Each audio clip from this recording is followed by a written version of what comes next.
The Dave Hooker Show. A presentation of Off the Hook Sports. Objective insight, expertise, top guests. Available on YouTube, Apple, Spotify, and the Off the Hook Sports app. Download now for free. Also available on offthehooksports.com. I compute and obey. Now to Dave Hooker. Ready. Welcome, Tennessee in the College World Series and more, as a great piece by Caleb Calhoun looking back on Tennessee's athletics turmoil since Philip Fulmer's firing in 2008 and why that makes the current athletic success, which is almost unprecedented. We discussed that yesterday, that much more impressive. Go ahead and hit that like button, subscribe if you haven't done so. And also, some Tennessee football wide receivers, maybe throwing a little bit of shade. I'm still trying to use that term, shade. I'm not sure I know exactly what it means. New conference realignment news from Pete Thamel. Looks like UNC and Virginia are the two teams that the SEC and Big Ten will battle over.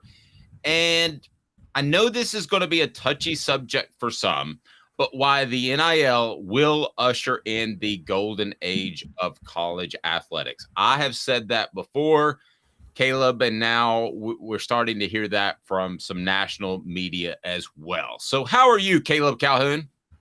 I'm good. Happy hump day, Dave. It is Happy Hump Day. Makes me think of the Digital Underground. Tupac Shakur, by the way, was a backup dancer for Digital Underground. Did you know that? I actually did know that, funny enough. There you go. Only because I've done exhaustive Wikipedia research on Tupac. So who has not done exhaustive Wikipedia research on Tupac? By the way, so the Las Vegas Golden Knights or whatever they are 6 years, and they win a championship. And Tennessee had to wait, was it 47 years or 41 years to win a championship? And Vegas is going to have a parade, and Tennessee did not.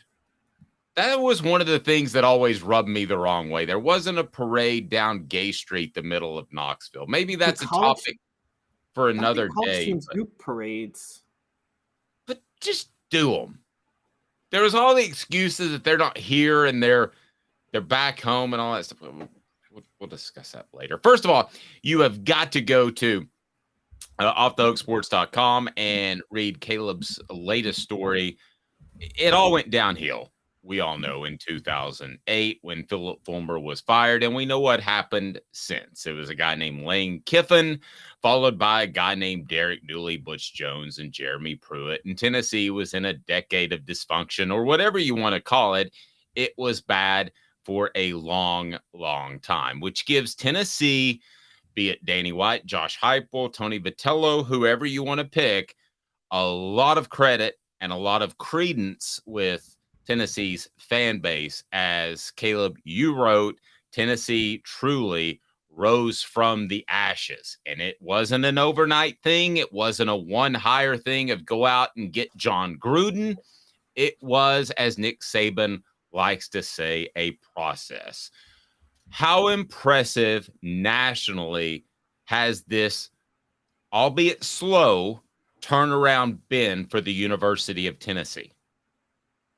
Extremely impressive. And it's also proof that turnarounds don't happen with like, oh, here's a blueprint and here's exactly how it's going to go. You kind of stumble your way forward into turnarounds, because Tennessee is the only program since the dawn of the BCS era in 1998 to make both men's and women's College World Series, both men's and women's Sweet 16, and win a football New Year's Six / BCS Bowl all in the same academic calendar. Tennessee, every single coach in that group was hired by a different athletic director, half of whom were forced out because of their own issues. You pointed that out yesterday, and it's one of those things you know, but you don't think about. And when you said it, I was like, man, that is crazy. They did kind of stumble into that. That's not a knock on Tennessee or Danny White or anybody else. But did you know Tony Vitello would be this great? Did you know Rick Barnes would fall into your lap? No, you didn't know any of that stuff. You knew you had the weeklies, and my biggest question, though, more than the personalities and the success level of all those coaches, did you know you would have a guy on the top that could do two things? Because basically athletic directors need to do two things. Just two. Caleb has a list of stuff every day he has to do. I have a list of stuff I have to do. Your job, you probably have a list of stuff you have to do. There are two things you have to do as an athletic director. Hire the right coaches and raise money. It's that simple. You could show up in your underwear to work and you would still get athletic director of the year if you're able to do those two things at a high level. So Tennessee if you hire the right athletic director, that might actually raise some money on its own. That's true. That's true. So you have it's calendar of SEC athletic directors. Here we go. But you have, by the way, be sure to hit that like and subscribe button so we can bring some more people in. But Danny White was not the one athletic director. There were a lot of athletic director decisions. So I'm not ready to give him an A+ grade on that yet, but Heupel gets him in the A level without a question. But I will say this, the raising money thing, be it NIL or now with the new addition they're going to do in around Neyland Stadium and Thompson Bowling Arena, that's going to turn that area into an event sort of thing where you could literally one day, and this is not outside the realm of possibility, you could have Justin Timberlake playing Neyland Stadium. These types of things have been done before with Kenny Chesney, and I was at the Michael Jackson concert back in the mid-'80s. They have that. So if I had to pick one person, and we'll get to that, it's probably Danny White. But I tell you what I'll do. I'll go ahead and turn it to 4 Downs. 4 Downs brought to you today by our new friends at Zen Sports. I'll tell you more about that. It is 4 Downs brought to you by Zen Sports, the new way to gamble in Tennessee. 4 Downs now. 4 Downs. 4 questions. 4 answers. The Dave Hooker Show. 4 Downs. A presentation of offthehooksports.com. All right, so we're going to ask, what was the turning point? What person was the most important? What coach was the most important? Probably second to Heupel. And should this be the new norm at Tennessee? We'll get to all those. And it's brought to you by Zen Sports, the new sports book in Tennessee, revolutionizing the way you earn sports betting rewards. With Zen Sports, your rewards are cash rewards. You bet with real money, and now you're rewarded with it too. Use the promo code HOOKED. Use the promo code HOOKED, and there is no cap on the 3% cash back, the 3% cash back that you get. So check it out. You earn cash commission on your referral bets as well. It's fantastic. Gambling problem? Call 1-800-889-9789. Terms and conditions apply. Must be 21 and over and in Tennessee to bet. So Cooper Mays, what should we do? I think we should get to first down. Let's do that right now. Coop here. First down. What was the turning point for Tennessee in their rise from the ashes? Phoenix, what was the one turning point, Caleb Calhoun, if you had to pick? And feel free to fill us out on the message board, and we will get right to you as we always do. But the one turning point was what? Can I do this twofold? Can I say the turning point on the fall and the turning point on the rise? Because yes. So the turning point on the fall was just the year 2010. Lane Kiffin bolting, and then Bruce Pearl getting caught with NCAA sanctions. And quite honestly, just in 2010 to 2011, and then Pat Summitt getting struck with dementia. Just those three things that happened was just all within a year was a disaster for the program.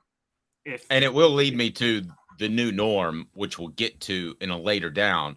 Okay, so what was the turning point for the positivity for things to get better quickly? So the turning point quickly, things got better semi-quickly. The turning point for the positivity for me was the protest of the Schiano hire. Now, I know that led to Philip Fulmer, which had its own disasters, but I do think here's the big thing that turning point did. That turning point pushed out the power that the Haslams had wielded over the university like feudal lords that Jimmy Haslam had basically run Tennessee into the ground. That fan revolt really it forced him to take a step back. And once he took a step back, I think even though Tennessee made the wrong hire with Fulmer, who made the wrong hire with Pruitt, they weren't going to be long-term stuck in making wrong hires. I'm going to go a step higher in that. I think the turning point was Donde Plowman taking over as the chancellor at Tennessee. I think she is very decisive. I think she's smart. I think she takes input. She took over in 2019 as chancellor of the University of Tennessee. You want to go back to the 90s when you had Joe Johnson was the president. You knew that Big Jim Haslam, not Jimmy Haslam, was your main booster. You knew your athletic director was a guy named Doug Dickey. You knew the football coach was going to be Philip Fulmer.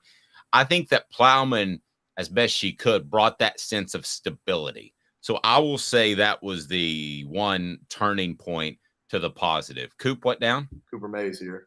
Second down. All right, second down. What person was the most important? I gave mine away. It's Donde Plowman. What person was the most important to the turnaround? Man, Dave, I want to disagree with you, but I think you're right. I mean, it is Donde Plowman. I mean, there's no really other way around that. Now, I think a strong argument could be made for Danny White. Maybe she got lucky. Maybe she'll hire a bad athletic director in the future, but I don't think that's the case based off everybody that I talked to that has had any interaction with her. She is the one person in the room that doesn't get enough credit. Third down, Cooper Mays. Tennessee center Cooper Mays here. Third down. What coach was most important? It's Josh Heupel, right? Okay. It's obviously Heupel. Yeah. Who's second to Heupel? All right, hot take on here. It is Tony Vitello. Now, I say that because Tennessee basketball is at a place now, given the state of college basketball, where if they didn't hire Rick Barnes, they were going to hire a good coach somewhere. It's not, you can find a pretty good coach that's going to succeed at Tennessee. Baseball's very dependent on the right coach. And Tennessee had massive failures with Todd Raleigh and Dave Serrano. And so getting Tony Vitello, that's the second most important coach. I think the second most important is Rick Barnes falling in your lap. I think that there's a really good chance Tennessee would have blown that higher at the time. But Rick Barnes falls in your lap. I know that you're not very high on Rick Barnes as far as a championship coach, and I tend to agree with you. However, you have that base of you're always going to be knocking on the door at the Sweet 16, which makes you relevant. Vitello seems to be red hot or not.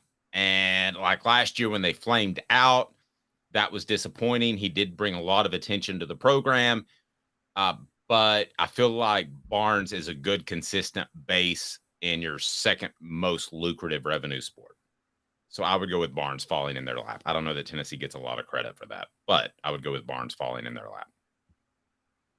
I mean, I understand that. I just think that Tennessee basketball was going to be successful with, I think they would have found the right coach eventually in basketball. I mean, on paper, Donnie Tyndall wasn't a bad hire until you realize that the guy had a gigantic academic fraud scandal. But I tell you this right now, as a basketball tactician, if Donnie Tyndall had stayed at Tennessee, he'd have won a national championship.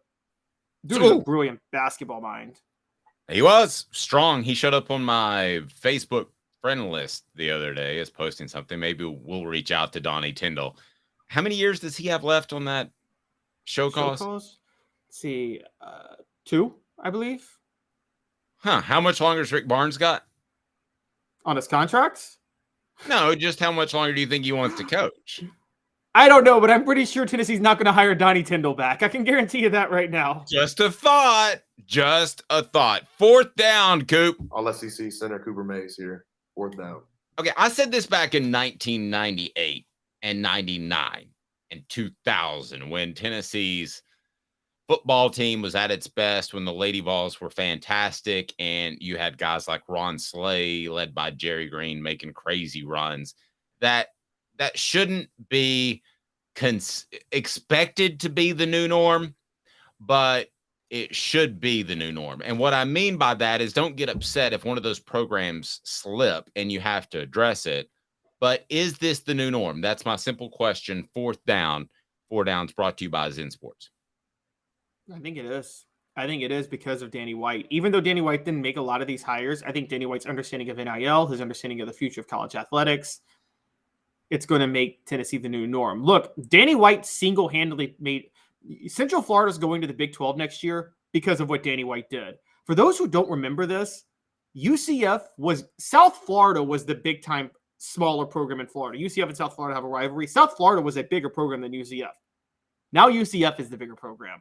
And they're about to be a Power 5 school because of what Danny White did.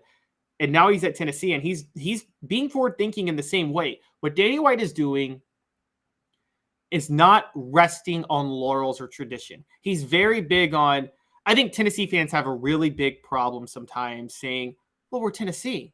Obviously we can do this. Obviously we can get that. They felt that way with football for a long time. They felt, oh, we can just recruit because we're Tennessee football and the tradition, not understanding you got to do more than that to get athletes nowadays.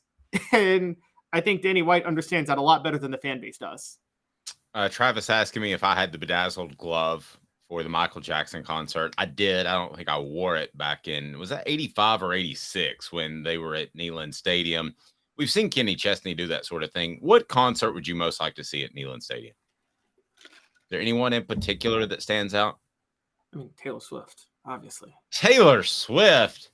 All right, maybe she can open for Metallica because that would be my choice. It's time for, by the way, Metallica looks really good for pushing 60. Have you seen any of their clips lately?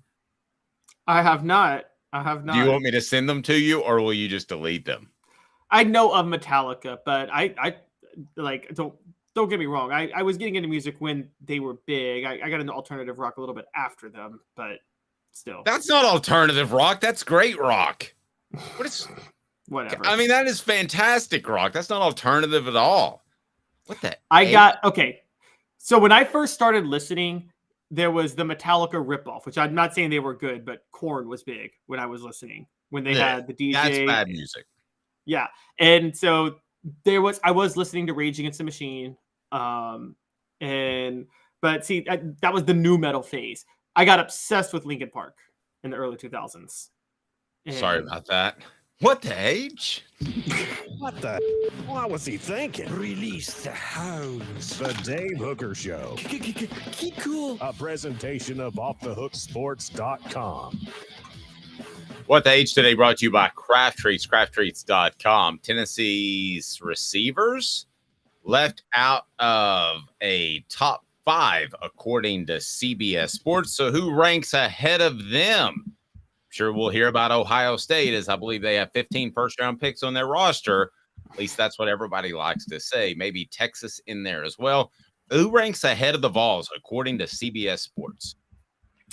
So, yes, you were right. Number 1 is Ohio State. I don't think that's a shock. That's not the one that annoyed me on this because I understand Ohio State's receivers being ranked ahead. The only thing that somewhat bothers me is how you're going to have them number 1, Tennessee out of the top 5, but say that C.J. Stroud deserved a Heisman invite over Hendon Hooker. Those two things you can't hold those two thoughts in your head. But number 2, you were right, is Texas. Number 3 is Washington. Number 4 is USC. And number 5 is Georgia. And for the record, Tennessee got honorable mention. Okay, so honorable mention means, by the way, honorable mention, they are behind LSU. And it doesn't appear to be in alphabetical order. So they're essentially saying Tennessee has the 7th best group of receivers in the nation. That would be Brew McCoy, Squirrel White, Ramel Keaton, Dante Thornton. Let me hear you on the message board. Does that upset you? And it's brought to you by Craft Treats. CraftTreats.com. Use the promo code OFFTHEHOOK. Get 20% off of their fantastic treats with the CBD derivative if you need that for your pet's arthritis or perhaps digestive issues or anxiety. The setup is what the H, but I've got zero problem with this. I think Brew McCoy is going to be a first-round pick in the NFL. I think he's the most talented wide receiver that's been on Tennessee's campus in a long time. You know I love Squirrel White. I know you love Dante Thornton. Ramel Keaton is great to plug in there. I don't think he's elite like Brew McCoy is. Not a shot. Great college wide receiver. I have no problem with this. These guys are not proven yet. If you do this at the end of the year and you base it off stats, they might be number 1.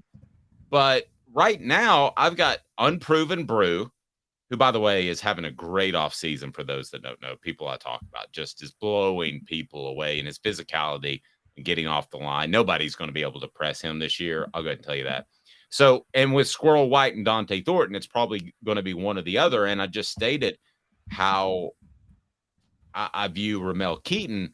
I have no problem with them being 7. As a matter of fact, to be top 10, maybe you and I sometimes, Caleb, get a little too close to what we're covering. I think top 10's respectful for a group that just lost what they did in their top receiver in Jalen Hyatt and one of their top 2 most talented receivers along with Brew last year and Cedric Tillman. I got zero problem with them being in the top 10. What about you? I have a problem with them not being in the top 5 because the standards were different to a certain degree. So, okay, if you're going to look at attrition, then Georgia shouldn't be number 5. I know Brock Bowers is back, but Darnell Washington and Eric Gilbert are gone.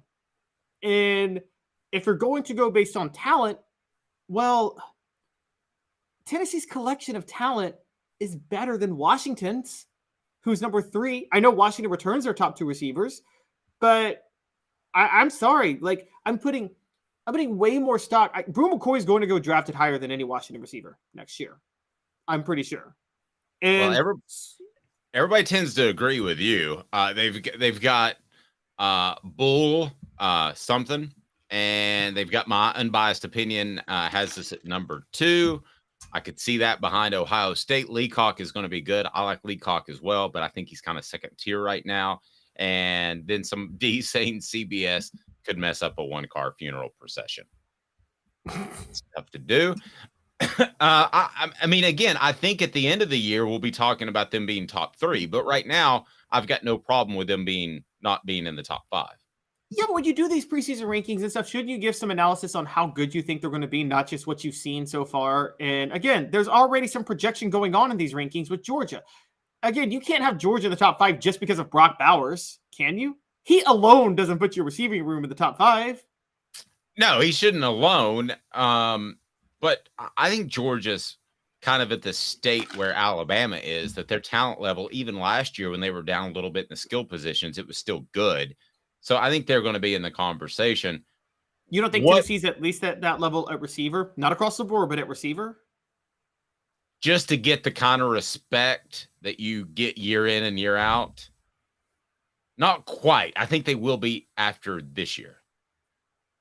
And just for the record, we had a question about Bowers that tied in. Are they lumping together tight ends in this as well? Yeah, they're lumping together tight ends in this as well. Okay, so I want to clear that up. So you're also losing Princeton Fant.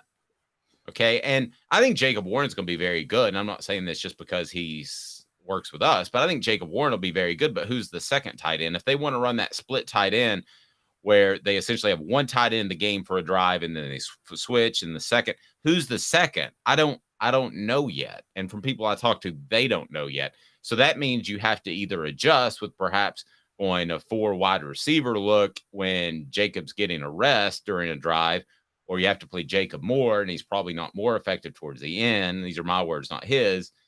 Or you have to find that second tight end. And I don't know that they've done that yet. Again, I think 7 is respectful. I think if they hadn't done what they did last year, and you're talking about a 9-win football team, they're probably not even getting honorable mention on this list. I think when you return both main wideouts, because we're forgetting that even though Cedric Tillman was gone, Brew McCoy and Ramel Keaton were the starting wideouts for most of the year last year, and you add a slot receiver like Dante Thornton, who's just incredible, plus you have what everybody believes is a rising star in Squirrel White. The only unproven player on this unit is Squirrel White, and we all believe he's going to be a superstar. I'm sorry. I think you got to put this in the top 5. You got to put it ahead of Georgia. You just do. And I get the whole concept of Georgia recruiting and where they are, but I think at this point, Josh Heupel, Tennessee has proven itself as that factory for at least receivers under Josh Heupel, because they've had 2 separate 1,000-yard receivers in back-to-back years, and they had 2 wideouts step up in place of the 1,000-yard receiver who went down with an injury last year. So I'm sorry. I think Tennessee, they have proven themselves to be at that level where they can just reload at receiver. Not everywhere. I'm not saying offensive line. We've talked about offensive line is a big concern for Tennessee long term. But I think at receiver, it is a safe bet that they are at that spot now. So you got Bowers, hands down the best tight end in the country. Here's what CBS Sports has reported. Georgia, of course, loses Darnell Washington and Eric Gilbert, but tight ends coach Todd Hartley has recruited well enough that someone is bound to step up alongside Bowers. No offense, but you don't only recruit the position that you coach. So that's kind of a red flag. In terms of wideouts, Ladd McConkey is Georgia's top returner, but the Bulldogs bolstered their ranks with a pair of transfers in Dominique Lovett and Rara Thomas out of Missouri and Mississippi State, respectively. Those are pretty good guys that have played in the SEC. Marcus Jack Saint is a solid reserve option. I think it depends largely what you think of Brew McCoy. And I think the media may not be as high on Brew McCoy as coaches and scouts are. Because Brew McCoy, and everybody here knows that I think Squirrel White is going to have a phenomenal season. But Brew McCoy has the ability to be crazy special, to be the best receiver in the nation. So don't be surprised if that happens. And that alone would vault Tennessee into the top 3 or maybe even number 1 if he becomes that incredible outside receiver. It would also say a lot about Josh Heupel if he's able to profit off of that outside receiver instead of just the slot. Can you imagine how unstoppable Tennessee would look to an opposing defensive coach if they came out and Brew McCoy at the outside receiver position is your leading receiver over Thornton or Squirrel playing in the slot? Caleb, that would be a phenomenal look for the Vols. No question. That's why I feel like they should already be on here and Heupel should already have this credibility. He's already proven that. Remember, Cedric Tillman was 1,000-yard receiver in 2021, and he is a receiver on the outside. And also, Heupel, 2017 was the year when he was the offensive coordinator at Missouri. I forget how to pronounce his name, Dave, but Albert Bunham, however you say it. Close enough. He was Missouri's tight end that year, and he led the team in touchdown receptions. So Josh Heupel has a pretty strong track record of relying on different receivers based on his personnel and adapting pretty well to that. And so he's had 1,000-yard wideout, 1,000-yard slot guy, a tight end who caught 11 touchdowns in a year. I just think at this point, particularly when we've talked about Brew McCoy should get the same, he's getting like the low-key height that Kelly Washington got high-key in 2001 to 2002, because there is some similarities to me between them. And again, think about what was just said about Georgia in this article, which is he has recruited well enough that someone is bound to step up. Not even a name, okay? We can name the ones at Tennessee who have been recruited well, and we know what they can do.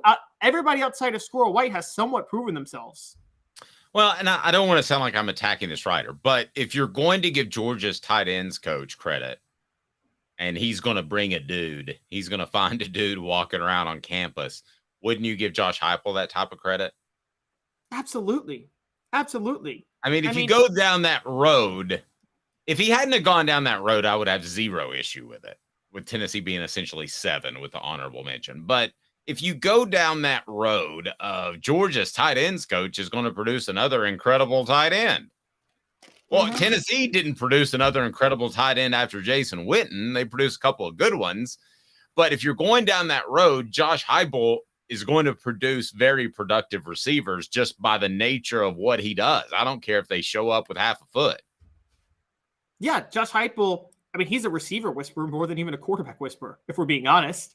I mean, there's a reason that Tennessee they got the wide receiver youth title back from Clemson overnight with Josh Heupel after losing it for a while. Yep. Well said. Vassy Lawn and Garden. Portions of the program brought to you by Vassy Lawn and Garden. Man alive, it's worth the drive. Whether you're in Nashville, Knoxville, or Chattanooga, Cleveland, Tennessee is your home for industrial mowers and commercial mowers as well. Residential too. Go to Vassy.com to learn more. And they bring you the Vol Report with Jacob Warren. By the way, Jacob, what should people do right now? What's up, everybody? This is Jacob Warren asking you to like, subscribe, and share. Dave needs this. I do. And in 2 minutes coming up, the SEC and Big Ten are going to fight over 2 schools, according to a national outlet. I'm going to tell you who they are and who will win in exactly 2 minutes. How about that? Stay tuned. He's Caleb Calhoun. I'm Dave Hooker, Off the Hook Sports. To own the more that owns every job? Then get to Vassy Lawn and Garden in Cleveland and get you a Toro. I'm David Vassy, here to talk to you about Toro. With a Toro Zero Turn, you'll get more out of every minute and you'll reach the finish line faster. At Vassy's, we like to say, no matter if you're mowing 3 acres a week or 11 lawns a day, homeowners and business owners alike find confidence in equipment they can trust from top to bottom. Vassy Lawn and Garden, Highway 60 North in Cleveland. Man alive, it's worth the drive. Hi, Mike Davis here with City Heating and Air, reminding you to always dare to compare. Our team provides quality local heating and air service, installation, and maintenance across East Tennessee. We use only the best equipment like American Standard heating and air conditioning for your residential, new construction, or commercial needs. Honesty, dependability, and customer satisfaction have been the cornerstones of our business since 1961. City Heat and Air. Dare to compare.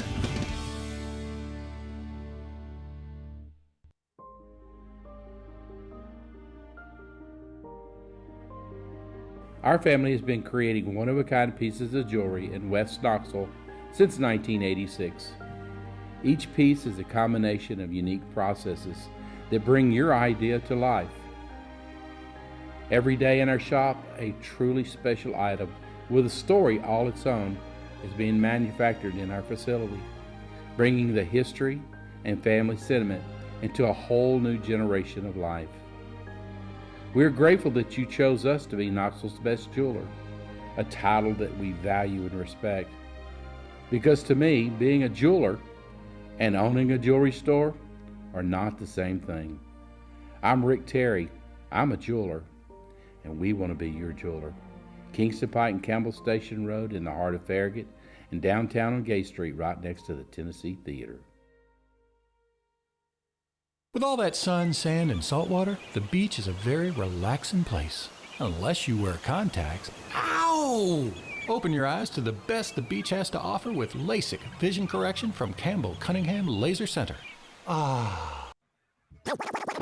You're listening to The Dave Hooker Show, a presentation of OffTheHookSports.com. The internet is full of pictures of each and every one of you. Available on YouTube, Apple, Spotify, and the Off the Hook Sports app. Download now for free. Is there nothing you people can't do? Also available on OffTheHookSports.com. The message board, how can you keep saying Squirrel White hasn't proven himself? That's what D says, I guess to you, Caleb. I think he has proven himself. I think anybody that has an impact as a freshman has proven themselves. I'll say this about Squirrel White and Dylan Sampson. There is another level there. So when I say they haven't proven themselves, I don't think I said that at all. But if I say that they haven't proven themselves as elite SEC playmakers, I believe that happens, especially with Dylan this year. Maybe Squirrel White sees a little less time because of Dante Thornton at the slot. But no, I don't think we meant to infer that at all, that they haven't proven themselves. You do anything as a freshman, you've proven yourself to me. Well, Dave, if you say that, you should definitely have had Tennessee in the top 5 then and not agreed with this list. The only reason I said Squirrel White hadn't proven himself, even though I believe he's going to be great, is because... Oh, so you did say that. So you're the one that D's coming after all the way out. Yes! Albuquerque today. Yes. I love it. A lot of his numbers were in garbage time, and then the Clemson game, which I didn't think they played real defense. I still think Squirrel White's going to go off this year. I agree with D that Squirrel White is going to be great. I just said that he hadn't technically proven himself yet. But if you think what he did last year counts as proven himself, then there's no reason you should agree with this guy keeping Tennessee off this top 5 list. No, I agree. All right, schedule news. As for somehow, some reason, some way, it appears as if the SEC is going to go into a season in 2025 with very little idea of what the schedule is going to be. But we have some news, and I'm going to tell you who the SEC and Big Ten are going to fight over, and there are 2 teams in particular. So a couple of notes. I want to thank Caleb Jaru for seeing this and sending it our way. Each of the SEC teams will play either Texas or Oklahoma once in the upcoming 2024 college football season. So every SEC team will have the Longhorns or Sooners on their 2024 schedule. We don't know if that's going to be home or away. That will be announced later on the SEC network. And also, this is breaking. Sources tell Bama Online that Alabama will be playing host to Georgia during the 2024 season.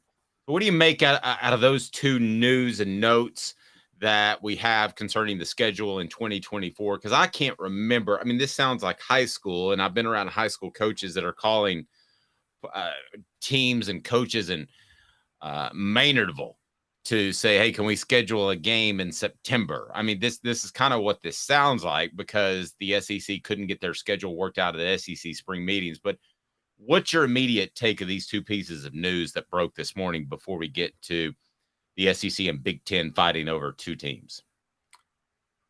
I think that, one, for Tennessee's sake, it's funny because Tennessee, well, they canceled their contract with Oklahoma because of the home and home.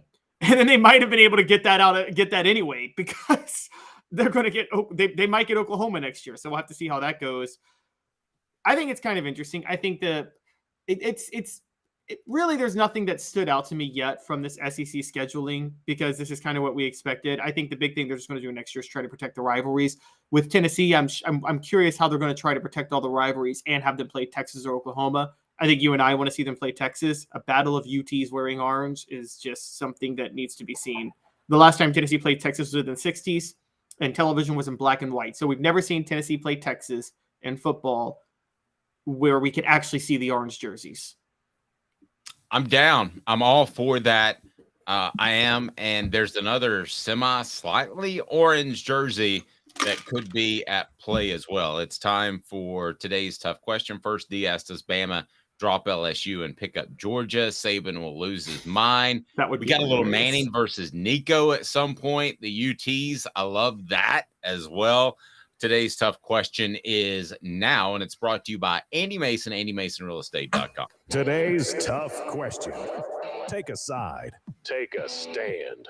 The Dave Hooker Show, a presentation of offthehooksports.com. All right, two schools that the Big Ten and the SEC are targeting.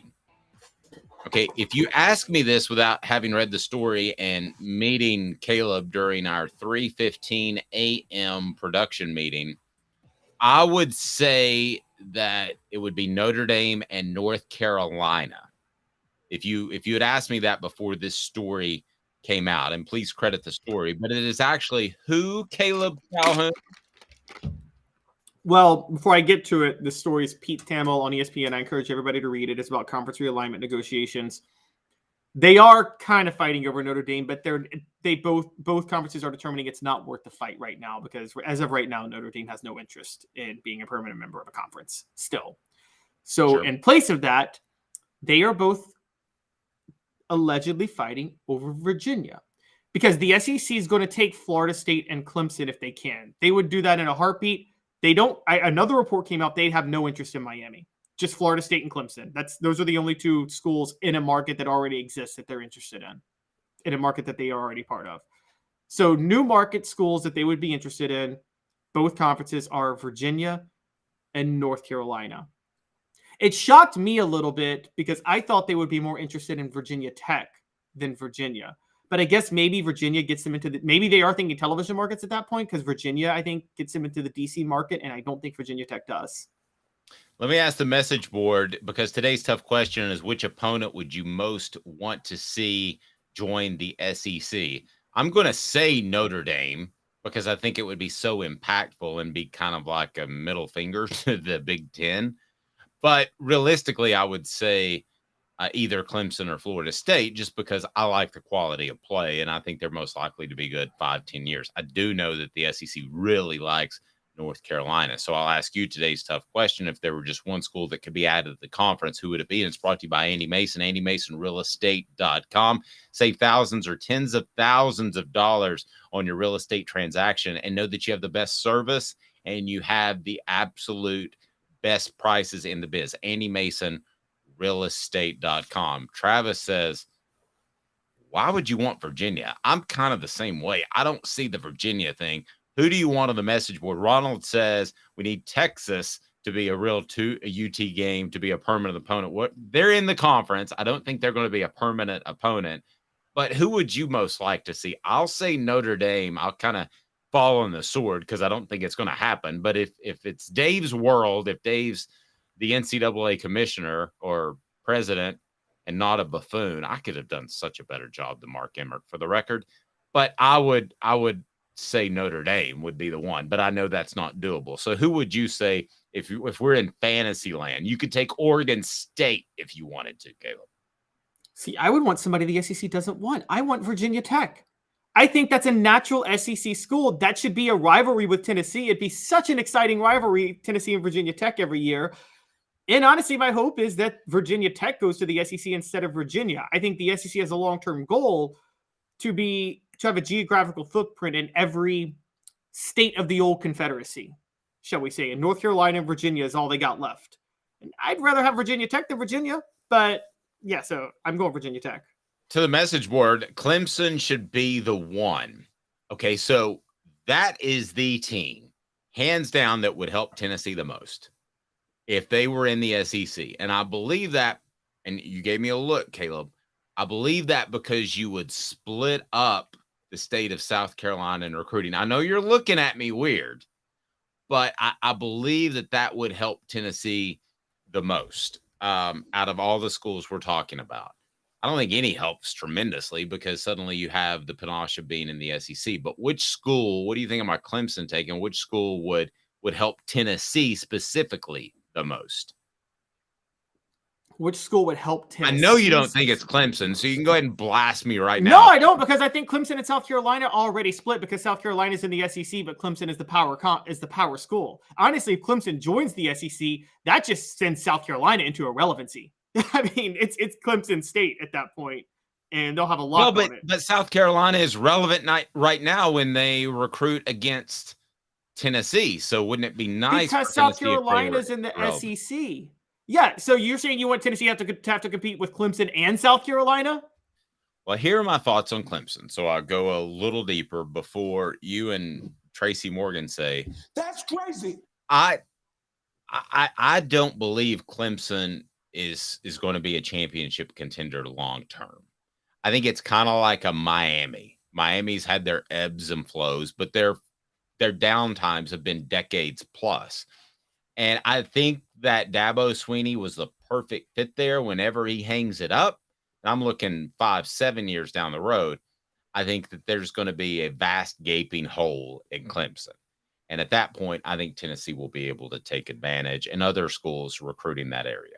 But well, you say Clemson being in the SEC still makes that area a little bit harder to recruit than it would if they weren't in the SEC.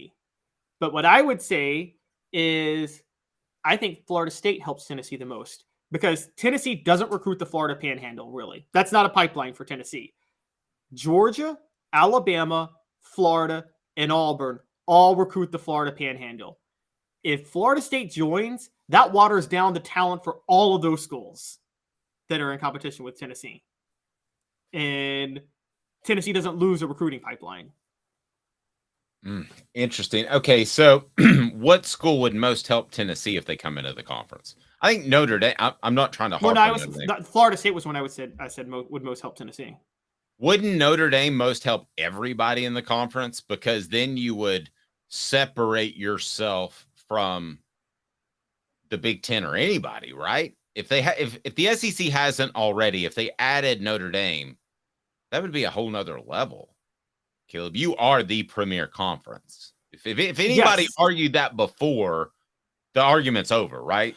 The only thing that would hurt is so Notre Dame is the one national recruiting school there is. Notre Dame is the one school that they don't have a direct pipeline, but they can go all over the country. They can go to California, they can go to Miami, wherever, and they can compete with the local schools, with the exception of LSU, because like we said, nobody leaves Louisiana. If they're in the SEC and they're flying to Georgia or South Carolina, all of a sudden their competition with Tennessee for some of those recruits gets a little bit tougher for Tennessee. Okay, as far as the teams that can win championships, the top half of the SEC, is there any other school they would want to add at all? As far as teams that would be able to join the top half if they were added to the SEC? Well, I mean, you're basically making it more difficult. So the Alabamas, the Georgias, would you just as soon it stay status quo? Like Texas and Oklahoma, and you're done? Do you really want to add anybody else? I mean, I don't think that I think they do. Again, Virginia and North Carolina schools aren't going to be a threat to that well-being. That's just adding new markets. So I think they would love a Virginia and North Carolina school. I'm going to tell you this right now. Sorry, SEC fans. Virginia and North Carolina, if the Big Ten or the SEC offers in hand, you're taking the Big Ten offer. They're better run right now than the SEC, and your payout's going to be better if you join the Big Ten. Just is. I just wouldn't make it off a short-term decision. I think I know you like the television contract a lot, but I don't think that's going to be that would not be in the top 3 of my decisions. It's not just television contract. It is partially television contract. Don't get me wrong, but I think it's also a research institution. More UNC and Virginia are both AAU schools, so they are actually research first schools. So there's the academic side that they care about, that the Big Ten cares about, that the SEC doesn't. Not saying the SEC is stupid or anything. I'm just saying that's not a priority with the SEC with how they corral schools. So UNC and Virginia is going to get research funding that they wouldn't get otherwise in the SEC. So that's a big deal. And also, you can less competition too long term if you're trying to build a powerhouse program. Yep. I mean, couple of notes from the message board. Notre Dame would get exposed if they join the SEC and would become mediocre in 3 years. I'm not going to go that far, but they would not. They would definitely be on that second tier behind what Georgia and Alabama have done over the past decade, and Georgia past few years. They're on the second tier now. They are. I mean, when we talk about going to get Notre Dame, when I talk about that's the most coveted team, I'm saying that based off of tradition. If Notre Dame doesn't up their game and relax some of the coaching restrictions they have and restraints, then they're not going to ever be relevant like a Georgia or Alabama, or even the way they were back in the day. Or you want to take a Southern California, or you want to throw those old school teams that were super relevant back in the day. They're never going to be that again. They would have to change their game. And if they're not willing to do so, the SEC should say no, or the Big Ten should say no. I mean, people don't realize that Notre Dame, you have no say in academic requirements as far as everybody bends rules to get guys in, and you have no say in discipline, and you have to live in the dorm your whole time there as an athlete.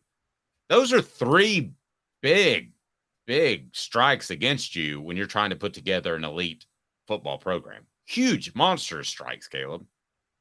Oh, yeah. Notre Dame is the one school, and I'm not saying this is a good thing. They're the one school when schools fight over whose school has more integrity or whose school is this. Notre Dame's the one school that can literally say they have more integrity and they care about academics. No other school with college football does, but it's to Notre Dame's detriment. And as long as Notre Dame continues to slide the way they are, I mean, at some point, all the fans that remember the greatness of Notre Dame, they're not going to be around anymore. I mean, yeah, I don't want to say that, but that's just. No, it's true. My 18-year-old son doesn't view Tennessee as being great. Yeah. And right. That's just 18. You know, that can change. But at some point, viewing Notre Dame as an elite program is going to go away, and it's going to be viewed as what would be a good comparison? A Stanford, a Northwestern, a Vanderbilt that kind of has that academic reputation, but is not an elite football program. Quick note here. We do want to get to what I think is very important, but not nearly as important as this. So we're hearing a couple of posts on the message boards that Lou Holtz is not doing well. We certainly want to send our prayers to him. One of the greatest coaches of his generation, no question about that. Now, we keep him in our thoughts and prayers, obviously, with a tie to the SEC, South Carolina, but he really made them relevant in a lot of respects. And what he did at Notre Dame, he would have won a national title or 2 at Notre Dame had those restrictions that I just mentioned not been there. But he already was a very successful, highly regarded head coach, and he should be. So thoughts and prayers to him as he's getting pretty up there in age. Coming up, bottom line, NIL, good or bad for college football? I'm going to tell you why it's excellent, and I know it's not tradition, and I know some people get frustrated with me when I tell you this, but it's a simple fact, and now the national media is falling in line. We appreciate that. 2 minutes with Caleb Calhoun. I'm Dave Hooker. Our family has been creating jewelry since 1986, each piece unique with a story all its own. I'm Rick Terry with Rick Terry Jewelry Designs. I'm a jeweler, and I want to be your jeweler. We're grateful that you chose us to be Knoxville's best jeweler. My family and staff look forward to serving you. So please come see us. Kingston Pike and Campbell Station Road in the heart of Farragut, and downtown on Gay Street, right next to the Tennessee Theater. Hi, Mike Davis here with City Heating and Air, reminding you to always dare to compare. Our team provides quality local heating and air service, installation, and maintenance across East Tennessee. We use only the best equipment like American Standard heating and air conditioning for your residential, new construction, or commercial needs. Honesty, dependability, and customer satisfaction have been the cornerstones of our business since 1961. City Heat and Air. Dare to compare. With all that sun, sand, and salt water, the beach is a very relaxing place. Unless you wear contacts. Ow! Open your eyes to the best the beach has to offer with LASIK vision correction from Campbell Cunningham Laser Center. Ah. Do you want to own the more that owns every job? Then get to Vassy Lawn and Garden in Cleveland and get you a Toro. I'm David Vassy, here to talk to you about Toro. With a Toro Zero Turn, you'll get more out of every minute and you'll reach the finish line faster. At Vassy's, we like to say, no matter if you're mowing 3 acres a week or 11 lawns a day, homeowners and business owners alike find confidence in equipment they can trust from top to bottom. Vassy Lawn and Garden, Highway 60 North in Cleveland. Man alive, it's worth the drive. These mountains hold and defend a spirit far better than moonshine. A drink that holds flavor, that becomes necessity. A hard cider made and relished by folk who are as hearty as they are legend.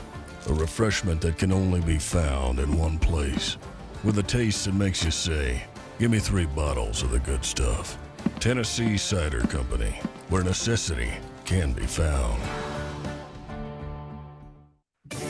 Objective coverage. Hey, that's new.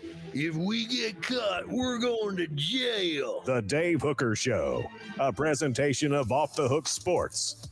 YouTube, Apple, Spotify, and the free Off the Hook Sports app. I'm going to need to see some identification. Back to Dave Hooker.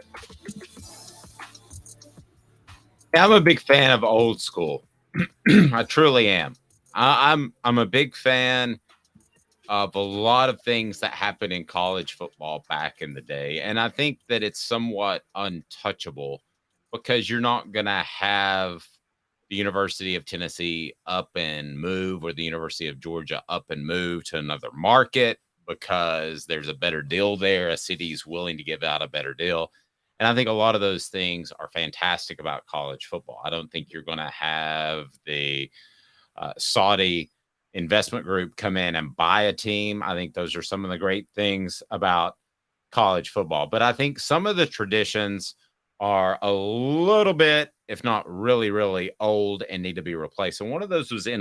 And I've said from the get, I think NIL is good for players. Obviously, they get paid. And a lot of these guys from our Celebrate 98 series, and by the way, Jeff Hall is up.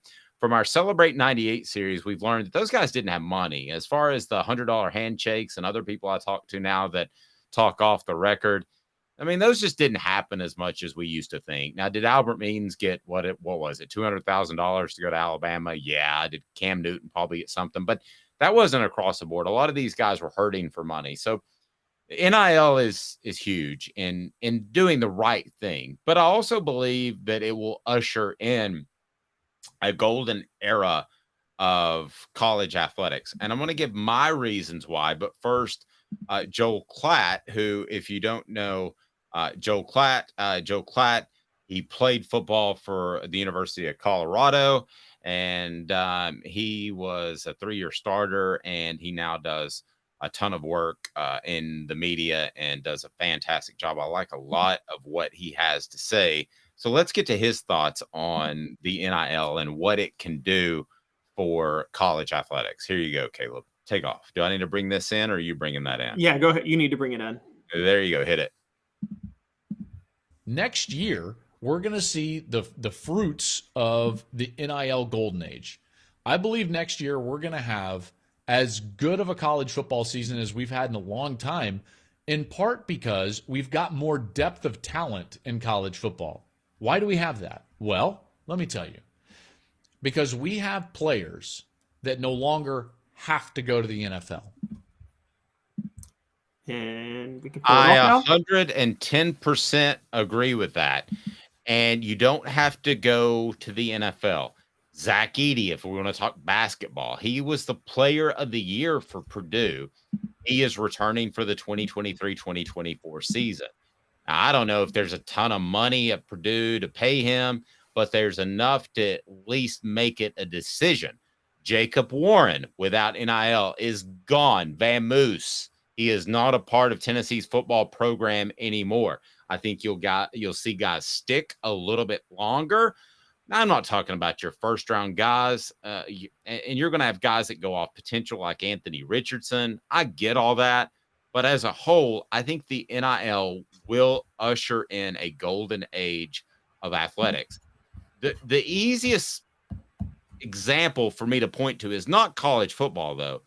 Caleb, you like college basketball more than I do. I get frustrated that I don't know the starting five for Duke, North Carolina, Kentucky, like I used to. You're going to see more of that in college basketball where you're going to know the guys coming in. Hey, that Vince Carter is pretty good. I like going out of my way to watch him play. You really don't have that going in to each and every college basketball season.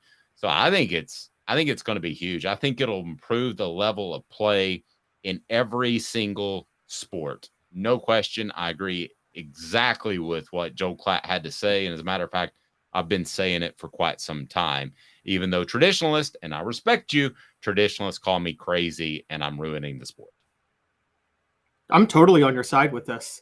I think that, well, you better be because we're paying players.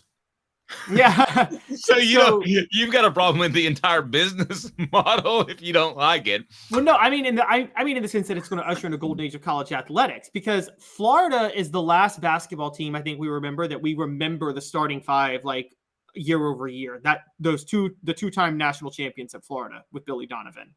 I mean, I can name it: Taron Green, Lee Humphrey, Corey Brewer, Joakim Noah, Al Horford. Starting five. Back-to-back national titles. And that is really probably the last one that I could truly recall all five. Yeah, same here. Ever since then, it's been a one and done, at least one and done carrying a team. And so that's it matters more even in college basketball, but it is going to be great in college football because you're right. There's going to be, outside of first round money, there's a lot of decent money to make it in NIL at the college level. Particularly, here's where I think it's going to be really big, Dave. The quarterback spot.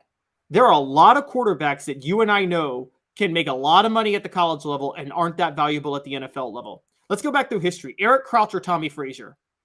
They would have made so much more money in college than we all knew they were ever going to make in the NFL.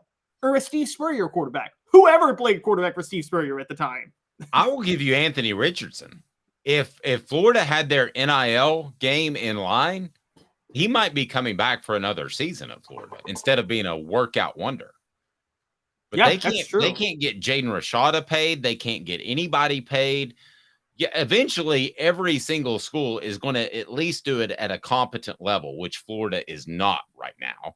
But you're at least going to do it at a competent level, which is going to keep more players involved. And at some point, I wonder if it'll ever hurt college football NIL. I don't see that. I think it's going to hurt one or two or three programs because I mentioned this before. The NCAA beefed up their enforcement staff. They are going to come down hard on somebody. I don't know who it is. And Tennessee is very involved in NIL. I think Tennessee and LSU should be somewhat concerned about the steps that the NCAA is taking because you can't pay players before they come to your school. You're not supposed to be able to do that, but there's this huge gray area. But I think it could hurt one or two schools if they get a SMU type of death penalty or a Southern California with what they did with Reggie Bush, if they get that type of penalty. But as a whole, I don't foresee any way it goes south, Caleb. I really don't. I don't either. And for people that worry about competitive disadvantage, they're saying that like they were saying that like schools didn't have competitive disadvantages before NIL. I'm sorry, but Alabama always had a competitive advantage over Vanderbilt. NIL had nothing to do with that. And NIL doesn't change that. And honestly, there's a really good argument that NIL creates more parity in football, only in the sense that location is still a big deal when it comes to recruiting. We've talked about it. Louisiana kids go to LSU. Georgia kids want to go to Georgia. Florida kids want to go to one of the Florida schools. Particularly South Florida kids want to go to Miami. Well, now NIL is not necessarily directly related to how deep your talent pool is in your home state. So all of a sudden, you got more competition, and there's a chance for more schools to get a piece of the pie. I think it's actually going to create more parity in college football rather than less. Okay. Here's where it could go south for one group of people, and that's the Big Ten. There is not the same passion on the second-tier teams, and I don't want to get into a huge debate. I got ripped for something I didn't say on our YouTube channel. I said that Tennessee was every bit as good as Georgia talent-wise, which I never said. So I don't want to get into who is second-tier, but the second-tier teams in the SEC will have more support than the second-tier teams in the Big Ten.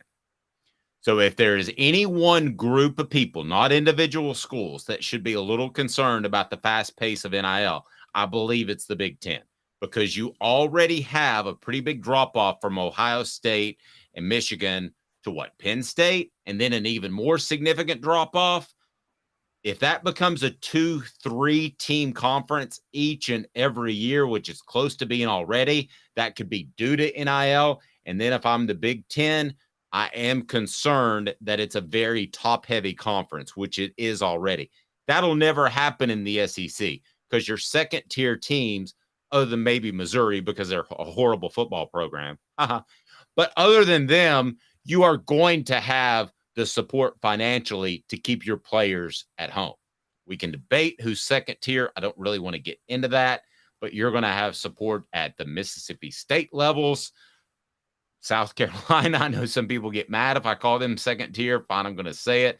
You're always going to have that support there. Ole Miss, second tier. You're always going to have some amount of support there, not as much as Lane Kiffin wants. But, Caleb, you're always going to have that support there. I don't know that you could say the same in terms of actual financial numbers, that you could say the same about a lot of the Big Ten teams. As a matter of fact, I don't think you can, other than Ohio State, Michigan, and maybe Penn State. Okay, those are the top tier in terms of fan base, though. The second tier, the Big Ten, there's a third tier. There is a second tier that can say that. Wisconsin, their fan base is like an SEC fan base. They are super hardcore. I would probably, in terms of financial wherewithal and the ability to give, I would have them first tier, even though they're not a first tier winning team, if that makes sense. Right. That's where I am, too. I would go Wisconsin, Iowa. Iowa has a hardcore first-tier fan base, and Nebraska. Those three schools are not first-tier programs in terms of winning, but they're first-tier in terms of their fan bases are incredibly hardcore and can compete with any SEC fan base and how loyal they are. Now, you're right. Okay, agree. But when you combine that with the fact that they don't have the same type of talent in their backyard that Southeast schools do, I think it's going to make it difficult. I love Nebraska. I'd love for Nebraska to be relevant again, but are they ever going to be super relevant again? I don't know. Well, this is where NIL becomes a great equalizer. I will say this, Wisconsin, and this is where the TV contract is such a big deal. For at least the next 7 years, actually the next 10, because the SEC stuck in this deal with ESPN for 10 years. So the Big Ten is going to get 2 deals that are better than the SEC's deal before the SEC gets its next deal. I didn't mean to throw you off putting that comment up there, but that was the best comment of the day. So sorry. Oh my gosh. Travis says Iowa offered starting linemen 3 bushels of corn and a scarecrow to come back. 2 of them did. That's pretty good. By the way, throw you off. By the way, you can pay for hotels in Fayetteville, Tennessee. When Tennessee goes back to Arkansas, you can pay for them in chickens and pies. No, you can't. Okay. Long term. By the way, speaking of Iowa, though. Okay, there's two things with this. First, and this is a big one, because of the TV contracts and the more money that the schools are going to be getting, boosters at those schools won't have to donate that much money to do anything within the school. They can spend all that money on NIL now and just buying players more than the SEC schools can. Okay, that's a big deal. And 2, those schools now have more money to hire the best coaches. You just saw Paul Chryst forced out at Wisconsin and Luke Fickell come in. I think Kirk Ferentz at Iowa, longtime head coach, loyal guy. I think he needs to be looking over his shoulder. I totally agree. The days of having developmental coaches are over. The days of taking Johnny Appleseed, who was 6'2", 250 pounds in high school, and hoping he grows into a 300-pound offensive lineman like Nebraska did with their walk-on program. Those days are over. You better go out and get the Cade Mazes of the world that walk in at 6'5", 330 pounds and are ready to play. I know they're not everywhere, but they are there. Portions of the program brought to you by City Heating and Air Conditioning, cityheatandair.com. Integrity matters. Go to cityheatandair.com to learn more. 50 years of service right there in East Tennessee. And your unit may struggle with the warm temperatures, but might not need a whole new unit, might just need a part or coolant. They're awesome. Weekdays, 10 a.m., we visit with you, and it looks like we're going to have some news as far as the SEC schedule. We'll give you our thoughts on that coming up. He's Caleb Calhoun. I'm Dave Hooker. Have a fantastic morning, day, afternoon, whatever the case might be in your world. This is Off the Hook.